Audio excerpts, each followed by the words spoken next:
Praise lord. దేవుని నామానికి మహిమ కలుగును గాక. ప్రియ దేవుని బిడ్డలారా, ఈరోజు నోవాహు కుటుంబాన్ని గురించి మనం మాట్లాడుకుందాం. నోవాహు, ప్రియ దేవుని బిడ్డలారా, ఆదికాండం 5వ అధ్యాయము మనం చూసినప్పుడు 29, 30, 31, 32 వరకు నోవాహు యొక్క పుట్టుక లేమెక్ మనము చూసినప్పుడు, ప్రియ దేవుని బిడ్డలారా, మనకి నోవాహు యొక్క పుట్టుక అక్కడ కనబడుతుంది. వారి తండ్రి పేరు కూడా అక్కడ రాయబడింది, లెమెక్. ఈ లెమెక్కి పుట్టేవాడే నోవాహు. ఆయన పుట్టిన తర్వాత భూమి శపింపబడినందున ఆయన పుట్టిన తర్వాత ఇక నుంచి భూమిపై మనకు నెమ్మది వస్తుందని ఆయన పేరు నోవాహు అని పేరు పెడతారు.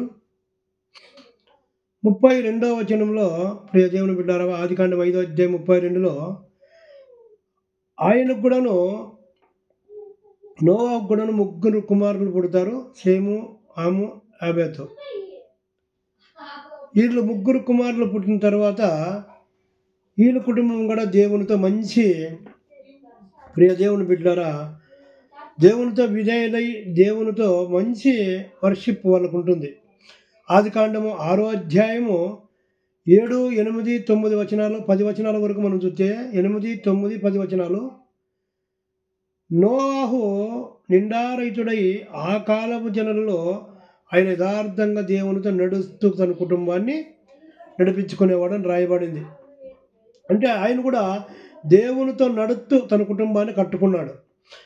దేవుని బిడ్డలారా, ఈనాడు కుటుంబం అంటే నోవాహు కుటుంబం ఎలాంటిదో, ఈనాడు మన కుటుంబాలు ఎలాగున్నాయో కూడా మనము పరిశీలనగా తెలుసుకుందాము.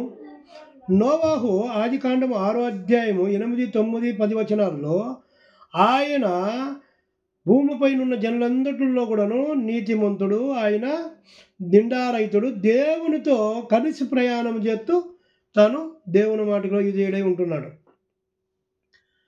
ఆయన జీవితము, ప్రియ దేవుని బిడ్డలారా, దేవునికి అంకితం చేసేసినాడు. ఆయన జీవితాన్ని పూర్తి కూడా దేవునికి సరెండర్ అయిపోయినాడు. కుటుంబాన్ని దేవుని లోబడి నడిపించుకుంటున్నాడు ఆయన. ఆదికాండం 6వ అధ్యాయం 1, 2, 3, 4 వచనాల్లో భూమి మీద, ప్రియ దేవుని బిడ్డలారా, మొట్టమొదటిసారిగా అక్రమం పెరిగిపోయి దైవ కుమారులు అంటే దేవునికి పరిచర్యలో ఉంటున్న వారు కుమార్తెలు, నరుల ఈ దేవదూతులు కుమారులు, వీళ్ళు మనుషుల కుమార్తెలతో, ప్రియ దేవుని బిడ్డలారా, వారు మంచిగా దేవుని సన్నిధిలో ఉంటున్న బిడ్డలతో ఆత్మ సంబంధం లేని కయ్యోను సంతానము వివాహాలు జరిగి అక్కడ, ప్రియ దేవుని బిడ్డలారా, భూమి మీద పాపం విస్తరించి వారికి పుట్టేవారు అనాకీ వంశస్థులు, వారు ఉన్నత దేహులు, మంచి శరీర దృఢంగా ఉన్నవారు పుడతారని అక్కడ రాయబడింది. వారు పుట్టుకకు వారు ఎవరిని వివాహం చేసుకున్నాడంటే, దేవదూతులు వచ్చి మనుష్య కుమార్తెలను ఎవరిని కూడా వివాహం చేసుకోలేదు. అక్కడ రాయబడినది దేవుని బిడ్డలకును దేవుని బిడ్డలు కాని వారికి వివాహము జరిగింది. దేవుని బిడ్డలు ఎవరంటే, ఆదికాండము 4వ అధ్యాయములో ఏ కయ్యోని సంతానం అయితే ఉందో వారు దేవుని బిడ్డలు కాదు.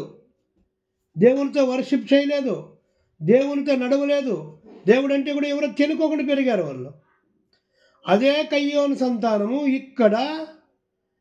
ఇక్కడ వీరు మరలా ఎవరితో జతకలుస్తున్నారంటే, దేవుని బిడ్డలతో, దేవునితో వర్షిప్లో ఉండేవారితో, దైవ కుమార్తెలు. అంటే వీరు దేవునితో ఎప్పుడు కూడా లోబడి దేవుని బిడ్డలుగా ఉంటున్న వారి బిడ్డలు ఈ శరీర సంబంధాలైన వీరి సంతానంతో, కయ్యోని సంతానంతో కలిసి వివాహాలు చేసుకొని సంతానాన్ని కన్నాయి.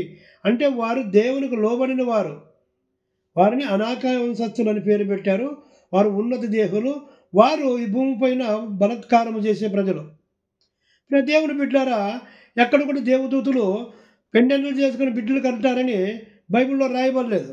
ఎందుకంటే యేసుక్రీస్తుల వారు అంటారు, చచ్చిపోయినిచ్చి 7 మంది సహోదరులు ఒక ఆమెను చేసుకొని చచ్చిపోయినారు.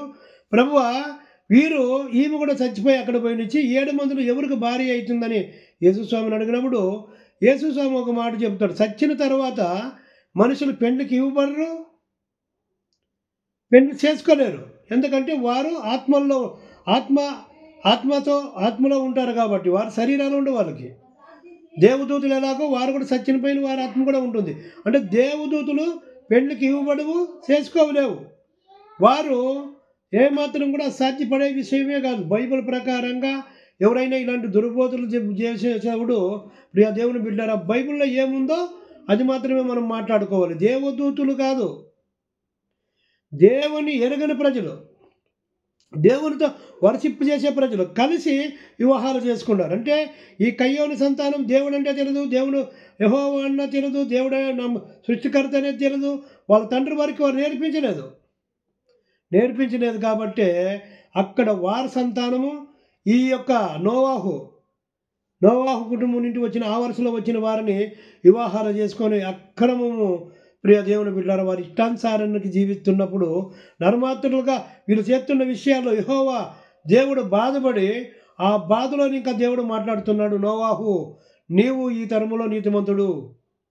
8, 9, 10 వచనాలు ఆదికాండం 6వ అధ్యాయంలో నువ్వు ఈ తరంలో నీతిమంతుడు నిండారైతుడిగా ఉన్నావు, నీవు నీ కుటుంబం మాత్రమే నాకు ఇష్టకరంగా దేవునితో నాతో నడుచుకుంటున్నారని వారికి మాత్రమే అవకాశం ఇస్తాడు దేవుడు. 13, 14 వచనాలు 6వ అధ్యాయంలో నువ్వు ఒక వాడ కట్టుకో, ఆ వాడలో మీరు ప్రవేశించండి అని. ప్రియ దేవుని బిడ్డలారా, ఎంత సువార్త చేసినా అక్కడి నుంచి ఈ భూమి మీదకి జలప్రలయాన్ని చేస్తాను, అందరినీ నాశనం చేస్తాను నేను, నరులు వీరు నరమాత్రులై ఉన్నారు, వీరు అక్రమాలు హెచ్చరించిపోతున్నాయి, వీరు ఎంత మాత్రం కూడా నా మాట వింటాను, వీరి విషయంలో నేను చాలా బాధపడుతున్నాను, వీళ్ళు సృష్టించినందుకు, వీళ్ళని చేసినందుకు అంటానని 6వ అధ్యాయం 6వ వచనం 6వ అధ్యాయము 7వ అధ్యాయం కూడా ఈ ఆదికాండం 6వ అధ్యాయం 6, 7 వచనాల్లో కూడా నా మాట అంటాడు దేవుడు. వీరు చేసినందుకు నేను చాలా నొప్పి తింటున్నాను, బాధపడుతున్నానని. ప్రియ దేవుని బిడ్డారా, అలాగనే ఈ కుటుంబము నోవాహు కుటుంబం ప్రియ దేవుని బిడ్డారా కనీస పక్షము 100 సంవత్సరాలు సువార్త ప్రకటించినట్టుగా వాడు కట్టుతూనే ఆ కుటుంబము కొడుకులు కోడళ్ళు భార్య ఆయన సపోర్ట్ చేస్తూ వాడు కట్టుతూనే సువార్త ప్రకటించారు. జలప్రలయం అవుతుంది, రండి కట్టండి వాడ, తొందరగా నిర్మించండి వాడిని, అందరూ వాడలేకపోదాము, అందరూ కూడా మరలా జలప్రలయం తర్వాత మనము మరలా దేవుడు మరలా మనల్ని మరొక జలము మనకి మరొక ప్రపంచాన్ని ఇచ్చి మనల్ని మరలా పునః ఉత్పత్తి చేస్తాడు. మనం మళ్ళా అక్కడ ఆ భూమి మీద సంతానాన్ని కలగవచ్చు, అందరూ రాండి దేవుడు పిలుపుతున్నాడంటే ప్రియ దేవుని బిడ్డారా అంతవరకు ఆది కాండము ప్రియ దేవుని బిడ్డారా 1వ అధ్యాయం ఇంకా మనం వర్షం వచ్చినట్టుగా చూడలేదు. అప్పుడు కూడా వర్షం వచ్చినట్టుగానే మనం చూడలేదు. కానీ ప్రియ దేవుని బిడ్డారా ఇక్కడ మనం చూసినట్టయితే దేవుడు వర్షాన్ని కురిపిస్తానంటున్నాడు, మనుషుల్ని ఈ భూమి పైన ఉంటుంది లేకుండా చేస్తానంటున్నాడు. కానీ వర్షం అంతవరకు రాలేదు. అదే మనసులో పెట్టుకుని ఈ జనాలు మనకు వర్షమే రాలేదు కదా, మనం పుట్టినటువంటి వర్షాన్ని చూడలేదు కదా, ఎలా వస్తుందని ఒక నెగ్లెక్ట్తో ఇక్కడ ఎవరు కూడాను ప్రియ దేవుని బిడ్డ నోవాహు మాట వినలేదు, నిర్లక్ష్యం చేసినారు.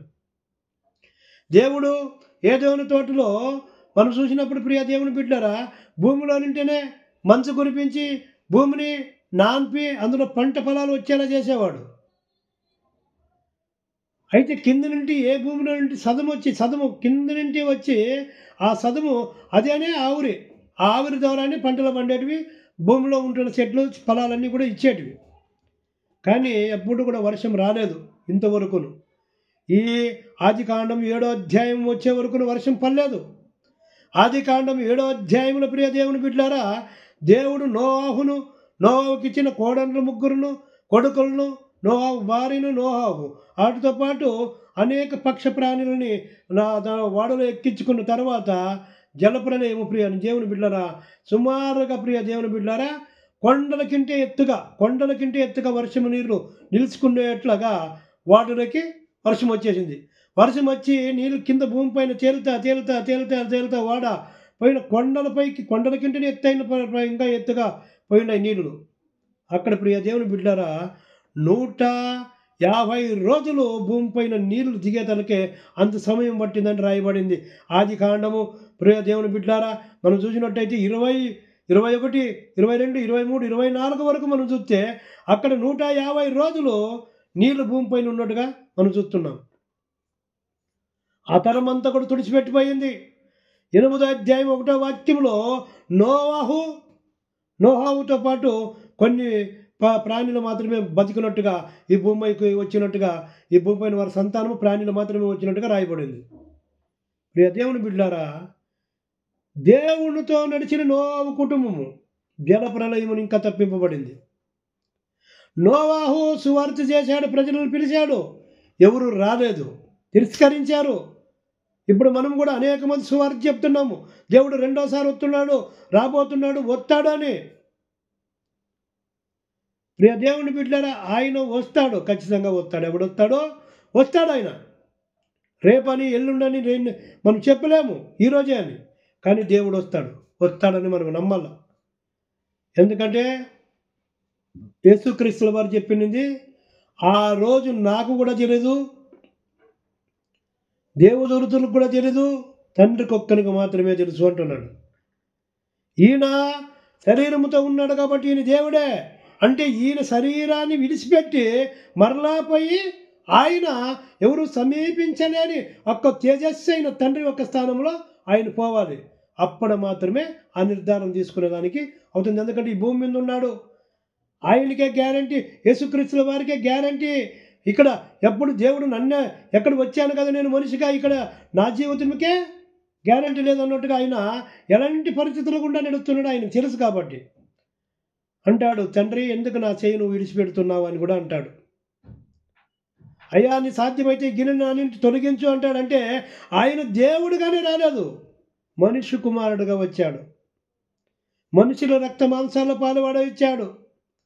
ఆయన కూడా మనలాగానే భయము అనేది ఉండదు, భక్తి చేస్తున్నాడు, దేవుని మెప్పిస్తున్నాడు, కానీ తండ్రిని మెప్పిస్తున్నాడు. కానీ కొన్ని ఈ పరిస్థితులను బట్టి ఆయన కూడాను భయభయంతుడు అవుతున్నాడు. ఆయన చాలా సఫరు. అంటే ఏది ఇక్కడ రక్తము నీళ్లుగా చెమటగా కారేంత, చెమట రక్తముగా కారేంతగా దేవునితో ప్రాధాయపడుతున్నాడు గచ్చిమల తోటలో. దేవుడు చెబుతున్నాడు, ప్రియ దేవుని బిడ్డలారా, ఈరోజు రాకట ఎలా ఉందంటే ఆయన దొంగ వలె వస్తాడు. ప్రతి నేత్రమును ఆయన చూస్తుంది. చూసే ప్రతి వారు కూడా రొమ్ము కొట్టుకుంటారు. ఆయన రెప్పపాటన కడుపూర మోగుతుంది.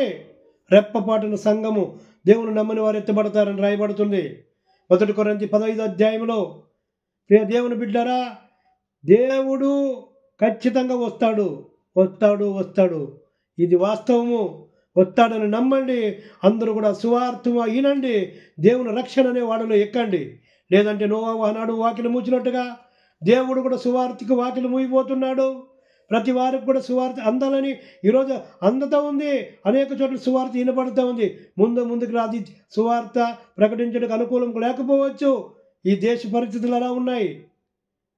ప్రియ దేవుని బిడ్డలారా, అందరూ కూడా దేవుని వాక్యానికి లోబడండి. నోవాహు కుటుంబం లాగానే అందరూ కూడా ఆనాడు ఆ తరంలో అందరూ తుడిచిపెట్టిపోయారు, అందరూ పోయినారు.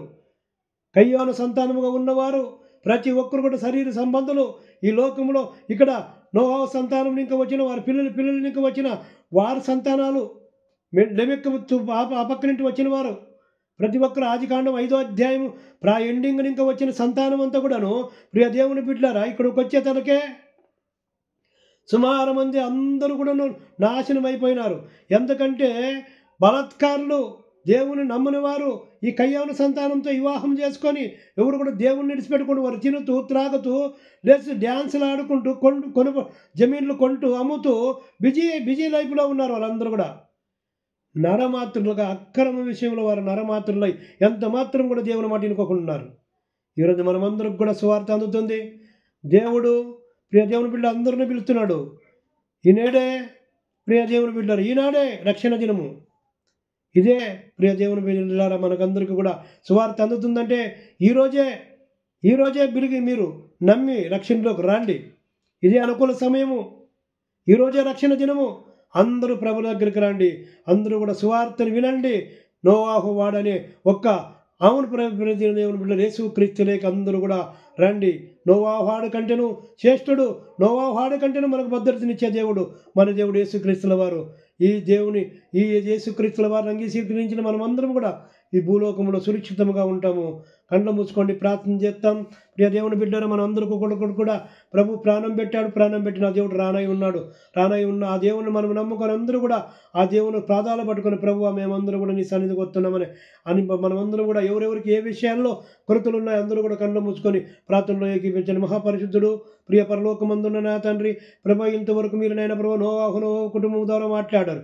ఈ లోకంలో నైనా ప్రవేశించే నా తండ్రి ఏ కయ్యాను సంతానం అయితే దుష్టులు దుర్మార్గులు దేవుని ఎరుకకు పెరిగిన ప్రజలు వారు మరలా నా తండ్రి ప్రవేశించే నా తండ్రి ఈ సంతానంతో నిన్ను ఎంబడిస్తూ నీతో నా తండ్రి ప్రవేశించే నా తండ్రి ఏ ఒక్క నా తండ్రి ప్రవేశించే నా తండ్రి అవునైనా అవును తండ్రి ప్రభు ఆనోకుతో పాటు నైనా ప్రభు అనేక మంది వచ్చిన ఈ సంతానంతో ఆ నా తండ్రి ప్రభు అవునైనా ప్రవేశించే నా తండ్రి ఆ కయ్యాను యొక్క సంతానము కలిసి వారినైనా ప్రభు చేసిన తండ్రి దేవుని యందు భయభక్తులు లేని వారు దేవుడు అంటే నా తండ్రి ప్రభు ఇదే చూపిన ప్రజలు వారికి నా తండ్రి ప్రభు అక్కడి నుంచి నైనా ప్రభు భక్తి లేని ఆ ప్రజలతో మరి భక్తి పరులైన నా తండ్రి ప్రభు ఈ ప్రజలు కలిసి వివాహాలు చేసుకొని అయ్యా నోహాకు నువ్వు చెప్పినప్పుడు నైనా ప్రభు వాడు కొట్టినప్పుడు ఎవరు కూడా సువార్తకి అంగీకరించగలక నా తండ్రి ప్రభు ఆడలేక రాలేక అందరూ కూడా తప్పుపోయిన వారందరూ కూడా నైనా ప్రభు అవును తండ్రి ప్రభు ఆనాడు ఆ జల ప్రళయంలో మునిగి మరణించారు నైనా ప్రభు.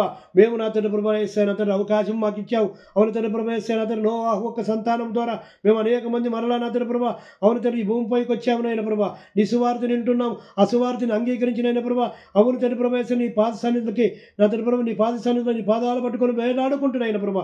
మాకున్న సమస్యలను కష్టాలను ప్రభు దుఃఖాలు రోగాలను అన్నిటిని కూడా నేను ప్రభు నీ పాద సన్నిధిలో పెడుతూ ప్రతి కుటుంబంలో ఏదే అవసరం ఉందో ప్రతి అవసరతను నజరేయుడైన యేసుక్రీస్తు నామములో మీరు తీర్చున్నందుకైనా ప్రభు మీకు చోటాన్ని కోటి స్తుతులు స్తోత్రాలు చెల్లించుకుంటున్నాయినా మాతో మీరు మాట్లాడుతూ మమ్మల్ని నడిపిస్తున్నాయిన ప్రభు ఇలాంటి వీడియోలు చేయడానికి అవకాశం ఇస్తున్నందుకై మా ప్రభును ఈ లోక రక్షకుడైన యేసుక్రీస్తుల వారి శ్రేష్టమైన నామని ప్రార్థన అడిగి వేడుకొని పొందుకొని ఉన్నామని నమ్ముతున్నాం పరమ తండ్రి. ఆమేన్ ఆమేన్ ఆమేన్.